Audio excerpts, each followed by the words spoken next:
Hey guys, welcome back to my channel. This time I'm going to be doing a review on the Brickmania Panzer I. And so, it's been actually quite a while since I reviewed a Brickmania kit. I think last time I did was like a year ago, which is a whole long time. I don't want you guys to think I'm stopped collecting Brickmania, because I have not. I say that, this is actually a kit I've had in my collection for a long time now, but, well, not for a long time, for like a year or now, but, yeah. So, before I get into it, I guess I should talk a little bit about the Panzer I. So, the Panzer I was actual Nazi Germany's first tank. This was built shortly after Hitler came to power and everything, and they decided to start arming up again, and this was a tank that they had built, really, I guess, just to kind of get the gist of tank design. It wasn't a very amazing tank. It was just a light tank. I mean, it was armed with 2 machine guns. It really wasn't going to do much. But it was just a tank that kind of Germany built to be able to, I guess, experiment and find out, I guess, the basics of tank designing. And of course, it's this tank that later led the Germans to develop the Panzer II, the 3, the 4, 5, 6, 7, all that kind of stuff. So, yeah. Now, this tank was used quite often during a lot of interwar conflicts in the 30s. So it was used during the Spanish Civil War, the Sino-Japanese War, interestingly enough. What many people don't know is that China actually had German tanks. Before Germany sided with Japan, they actually were siding with China, more specifically the nationalist part of China under Chiang Kai-shek. They had sent over many different pieces of German equipment, and as well as that a few German, I want to say generals, but I'm not sure if it were generals or officers, but a few different German sort of high-ranking personnel to train a few Chinese divisions. And these tanks ended up actually going against a few Japanese going up against the Japanese a few times during the war. Now, of course, this tank was used during World War II, although mostly in the beginning of the war. I think it was more often than not used for training, and later it did see service during the first sort of campaigns in the war. So, for example, it saw service during the Battle of Poland, the Norway, and in Denmark, in Belgium, and France. And I believe up until the start of Operation Barbarossa, but by 1942 this tank was pretty outdated, so they kind of stopped using it then. They did make variants of the Panzer I later on, like self-propelled gun variants using the hull of the tank and everything. So that's the story of the Panzer I. Now let's get into the kit by Brickmania. So first of all, I got this kit using the a Blitzkrieg Bricks book, which is an instruction manual you can pick up right now on Brickmania, which is just a instruction manual containing early World War II models, and this is one of them. So I suppose we should talk a little bit about the kit itself first. So let's get into that. Now, I'd just like to point out that the kit does, the original kit did come with a figure. This figure, however, is not the actual figure that came with the kit. This is a United Bricks German Panzer commander. I just put him on there because, of course, it does fit, but this is not the original figure that would have come with the kit.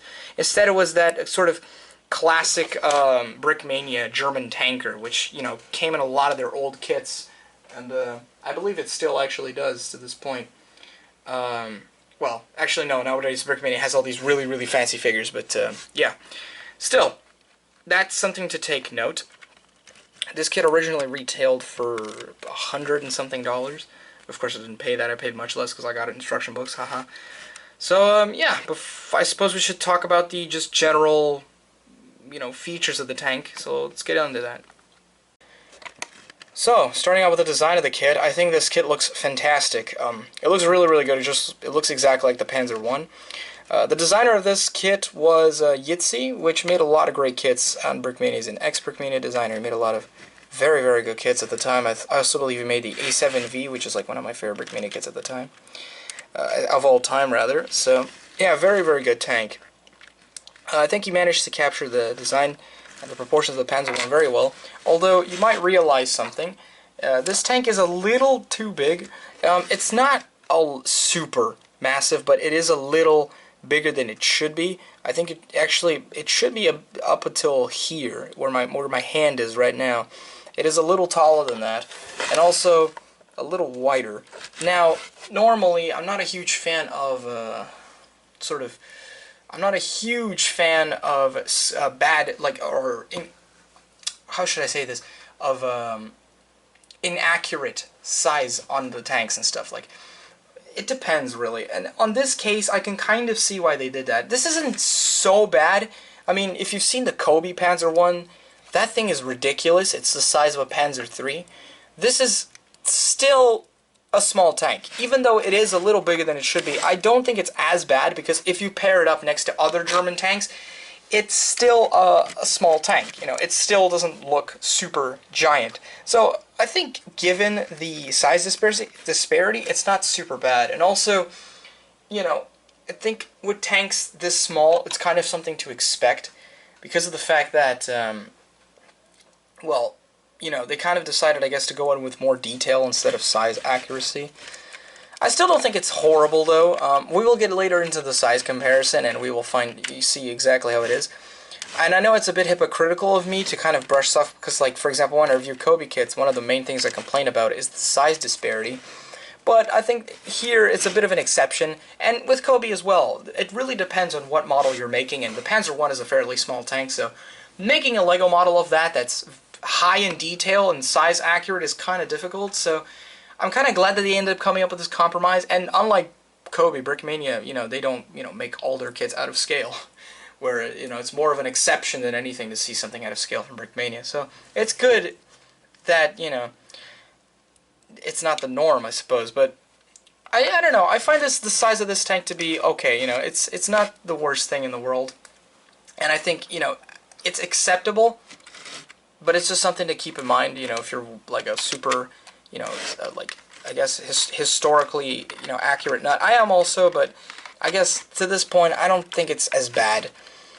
But yeah, that's just a minor complaint with the model. I don't think it's nearly as bad, though, because, like I said, this kit stacked up to other Brickmania tanks is still small. It's not like, you know, the Panzer II that's the same size of a Panzer IV. So it still, I think, fits with Universe, so it's not that bad. Now, the actual details themselves are very, very good. On the front, we got 3 headlights, as you can see. It's a very nice building techniques, very nice upside-down techniques as well. Like, for example, here, to achieve this kind of slope, he uses these pin pieces upside down, which is very, very cool. Oh, tracks popped off. That's one problem I have with the model, but I'm not sure. I'll get into it. Yeah, very nice. We got a little view window in here. Kind of hard to see. Let me just angle the light here so you can see better. You can see there's a little window over there. There's the other side. Nice little window there too. A sticker right there for the German Balkenkreuz. The tracks are very nicely made. As you can see, there's a little bar there as well, protecting the wheels. One problem I have, I'm not sure if this is just my bricks in particular, or if it's just the design of the tank, but this front gear here is very easy coming off. It's just really prone to come off incredibly easy. Although, it may just be my piece. I'm not sure. I think it might just be the piece I'm using, because it's a fairly old piece, so it might just be like really worn. So, yeah. There's a little crate here on the side. There's the back, and that little like red light.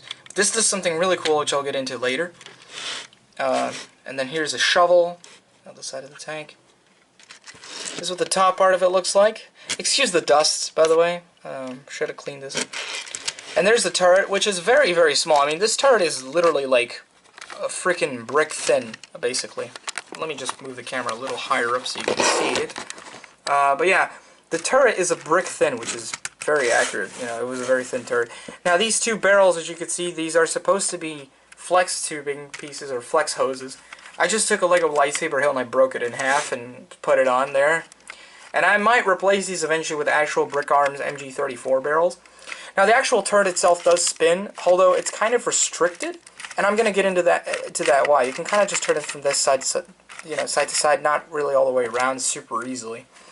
Now, the gun, the machine guns, I guess theoretically can move up and down, although they're not really supposed to. But you can kind of manipulate them in a way to where it kind of move them up and down, which is cool. Now, the hatch, this doesn't really have a hatch. Instead, like you can pull this tile off and you could stick it in front, and then you could put the figure inside. It's not really a hatch per se, but I think it works. Ah, crap. Brick ended up coming off. It's not really a hatch per se, but I think it works for the most part. It gets the job done. So, yeah, hold on. Let me just fix that. Yeah. So that's you know, I think that's acceptable. And the figure will fit in nicely, so it's not like it's a problem or anything. There he is. Now, the real magic of this tank comes in.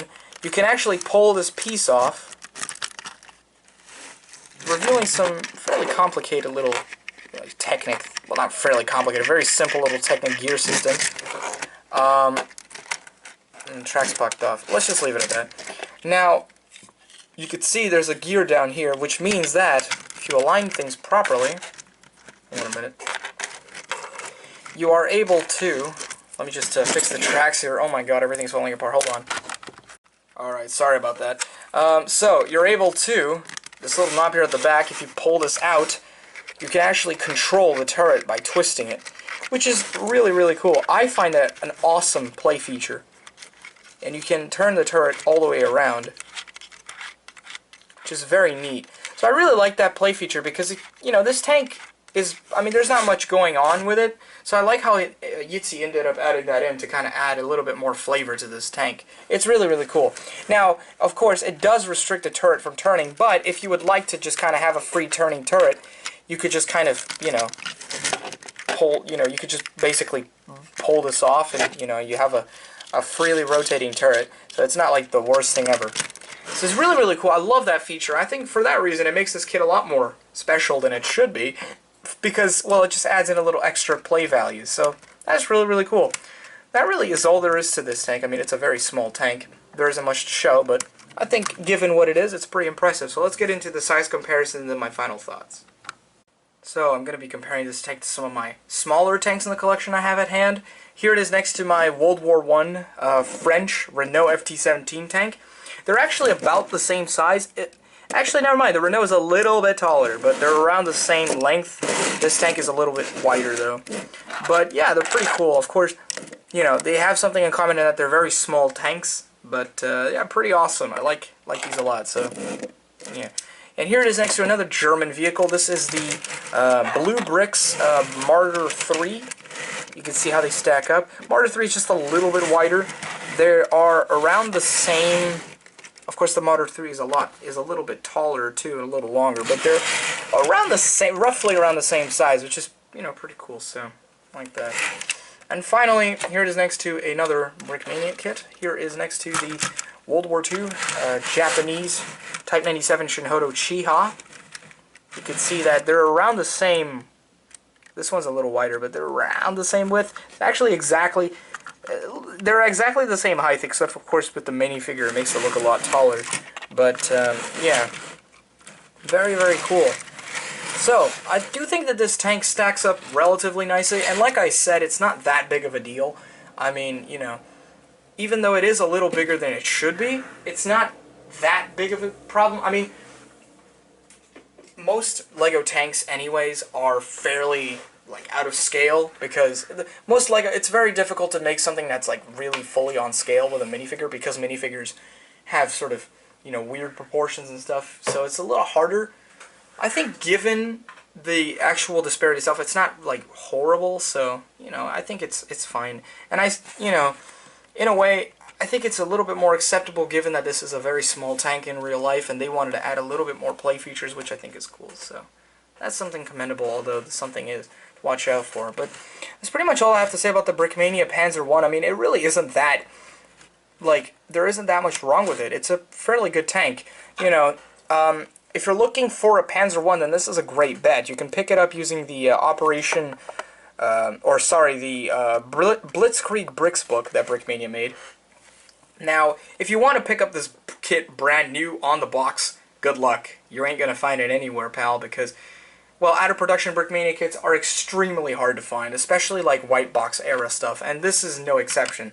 So, yeah, but if you can pick it up using the book, the Operation Barbarossa, the Blitzkrieg Bricks book, then do so. I think it's a very good model of a Panzer I, and if you ask me, this is better than the Kobe one, because even though the Kobe one may look more realistic, the Kobe one is also way bigger, and this is only a little bit bigger. So, yeah, it's fairly good. And I still really like the little, you know, play feature of being able to turn the turret. I think that's really neat and, you know, adds a little bit more extra value to something that shouldn't have that much going on for. I mean, you know, the Panzer I really is a fairly small tank, so it's pretty cool. I really like this model, and I don't know, I just in general really like the like, you know, smaller tanks for some reason. I don't know. I like building. I like models of light tanks for some reason. I'm not really sure why. I like tanks in general, but you get what I mean. So that's my review of the Brickmania Panzer One. I'd say this is a great model, very very good. The only problems again I have with it are the size. It's not really a problem, at least not that much for me. I don't mind it as much, but for some it may be a problem. And the tracks in the front. I'm not sure if it's just my pieces or what, but they're a little loose. But besides that, it's a very good model. So yeah, I'd say I'd give it a thumbs up. I recommend this, and yeah. Hopefully also you guys enjoyed this new review setup. The previous review I did, the quality was so bad on it. I don't even know why I kept it uploaded. So yeah, you know, the quality of this one is a lot better. So yeah, hope you guys enjoyed this. Thank you guys for watching. Please subscribe, and I'll see you guys next time. Bye.